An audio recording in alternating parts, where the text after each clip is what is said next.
ចំណាយតួនាទីភរិយាវិញទៀតភរិយាឬក៏ប្រពន្ធនេះណាប្រពន្ធឬភរិយានេះគឺអ្នកដែលត្រូវគោរពស្វាមីត្រូវប្រណិប័តណាត្រូវមានតួនាទីនឹងឯង5យ៉ាងហើយមិញហ្នឹងគឺមានតួនាទីប្តីនឹងរួចហើយទៀតប្តីមានតួនាទីយ៉ាងណាប៉ុន្តែប្រពន្ធក៏ត្រូវមានតួនាទីខ្លួនឯងដែរភរិយាណាភរិយានឹងឯងត្រូវមានតួនាទីនឹងឯង5យ៉ាងទៀតបានសមជាភរិយាល្អភរិយាប្រពៃភរិយាគំរូដែលព្រះសម្មាសម្ពុទ្ធទ្រង់សម្ដែងមកភរិយាដែលល្អទី1គឺមាន5ចំណុចទី1គឺសុសੰ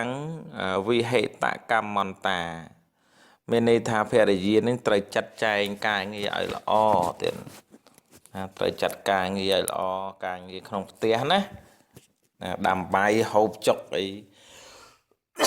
ត្រូវចាត់ចែងជាឲ្យបានសមរម្យណាបាយប្តីបាយកូនបាយជ្រូកបាយមាន់អីណាដែលប្តីមិននៅអីត្រូវចាត់ចែងឲ្យ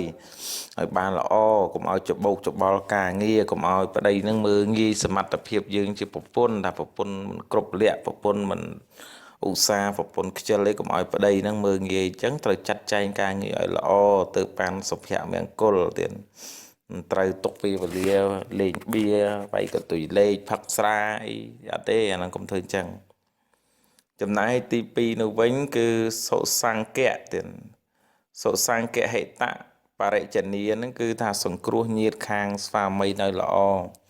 ពេលឃើញបងប្អូនក្រុមគ្រួសារញាតិមិត្តខាងស្វាមីមកហ្នឹងចេះទទួលរាក់ទាក់ចេះលើកមុខលើកមាត់ដល់ប្តីផងព្រមទាំងរាក់ទាក់ដល់ក្រុមគ្រួសារខាងប្តីនឹងផងកុំរាក់ទាក់តែគ្រួសារខាងខ្លួនឯងជាប្រពន្ធណានឹងប្រពន្ធលោកបង្ហាត់បង្រៀនអញ្ចឹងទៀតណាថាឲ្យរាប់អានលើកមុខលើកមាត់ដល់ប្តីខ្លួនឯងហ្នឹងទៀតហើយព្រមទាំងបងប្អូនគ្រួសារខាងប្តីសាច់ថ្លៃហ្នឹងគឺយើងត្រូវតែរាក់ទាក់រាប់អានមកលេងអីកុំធ្វើមុខកញ្ញើទៀតត្រូវមានការទទួលរាក់ទាក់ដោយផ្សេងអញ្ចឹងទៅតាមការគួរចំណែកទី3អនតិទៀតអនតិចារិនីហ្នឹងគឺថាមិនត្រូវប្រព្រឹត្តក្បត់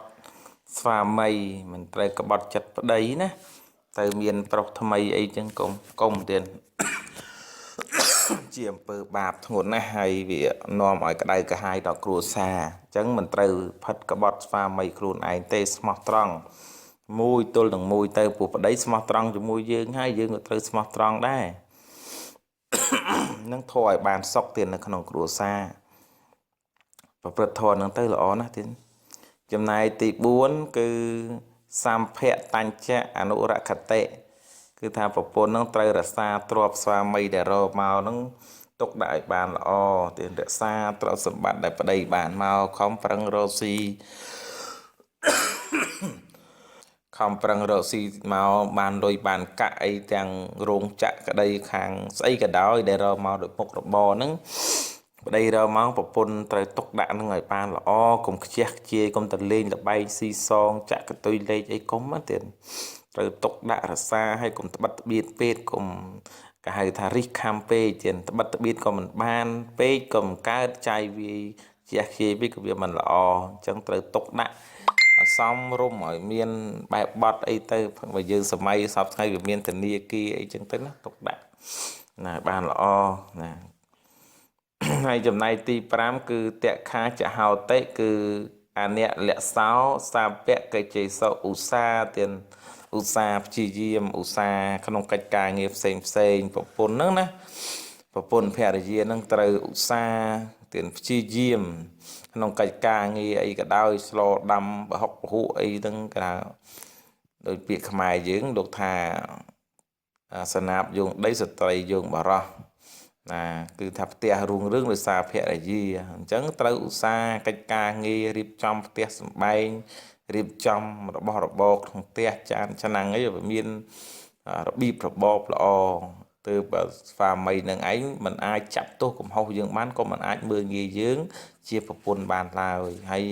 ពេលដែលមានក្រុមញាតិអីមកលេងក៏វាមើលទៅវាមិនខ្មាស់គេផងដែរអញ្ចឹងត្រូវឧស្សាហ៍ព្យាយាមរុតរះមិនត្រូវខ្ជិលទេទាំងក្នុងកិច្ចការងារអីដាំស្លហុក